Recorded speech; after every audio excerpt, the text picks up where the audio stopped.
Next year in 2027, Italy will hold its general election. In this election, Italy's young voters could become a problem for Meloni. Because in recent years, dissatisfaction with Prime Minister Giorgia Meloni and her right wing coalition appears to have been growing among younger Italians. But why is this happening? And could Italy's young voters actually influence Meloni's political future in the 2027 election? Let us understand the entire issue in simple language. So at present, Italy is governed by Prime Minister Giorgia Meloni. Her party, Brothers of Italy, leads a right-wing coalition. Meloni came to power in 2022, and her government has taken relatively tough positions on issues such as immigration, crime, national security, and law and order. Now, as the 2027 election approaches, an interesting political divide is becoming visible.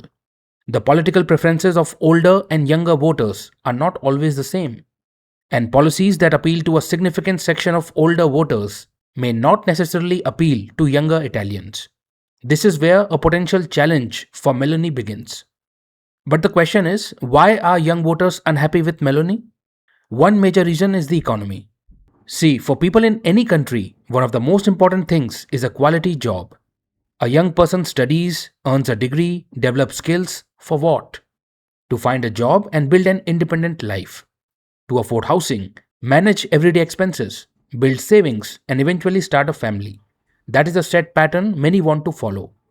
But young Italians continue to face several problems in the labor market. Although Italy's overall unemployment rate has fallen in recent years, but still the employment situation for young Italians has not improved significantly. For young people, the availability of good quality jobs, stable employment, and better career opportunities remains a major concern. That creates frustration. They are looking for jobs so that they can build a financially secure future. So it is not just about jobs, wages matter too.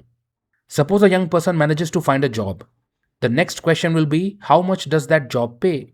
Because if salaries are not keeping pace with the cost of living, a person may actually become financially worse off even if their nominal salary increases. So the main thing is that the financial situation needs to improve so that rent, food, electricity, transportation, and other expenses remain affordable despite inflation. Real wages and purchasing power matter. Now, Italy has seen some recovery in real wages recently, but still, real wages remain below their 2021 level. So, even if employment numbers or some economic indicators improve, ordinary workers may not necessarily feel a similar improvement in their everyday lives. And we know that in politics, perception matters. It matters how the voters feel. So, if a young person feels, I do not have a stable career, my income is not enough, and my future does not look financially secure, they are naturally going to question the government's economic policies. That is one. Then comes the issue of structural reforms. Italy's economic problems are not entirely new. The country has been dealing with several long term structural challenges, which include relatively low productivity, an aging population, low female participation in the labor market, regional economic disparities, and weak long term growth. And these are the problems that cannot be solved overnight. They require deep and sustained structural reforms. And here comes the problem. The benefits of structural reforms often take years to become visible, and that creates frustration among young people. A young Italian entering the labor market today is likely to ask, why isn't my situation improving today? And this is where governments face a difficult political challenge. They have to balance long term reforms with the short term expectations of voters. Meloni's government has faced criticism over this broader issue as well. Now comes another major issue, law and order. Young voters' dissatisfaction is not limited to the economy. Another important issue is law and order and civil liberties. PM Meloni's government has taken a relatively strict approach towards issues such as crime, public disorder, and behavior in public spaces. The intention is to make communities safe, hence the need for a strong action. But critics say that in the name of security and public order, some government policies could unnecessarily restrict individual freedoms and civil liberties. And this concern exists among a significant section of young people. They may ask, alright, you are making society safer, but how much civil liberty are we giving up in the process? That matters. Some young people actually support tougher security measures, but there is clearly a significant section of younger voters that sees some of these policies as overly restrictive, and that is contributing to the political divide. Young voters are becoming less enthusiastic about Meloni's coalition. So, where are they going? See, Italy's younger generation is politically fragmented. Available reports broadly suggest that young voters are more receptive to opposition, progressive, and center left parties than the electorate as a whole. In other words, Meloni's right wing coalition does not enjoy the same level of dominance among younger voters that it enjoys among some older voter groups. And that is a warning signal for Meloni. Because elections are not just about today's voters.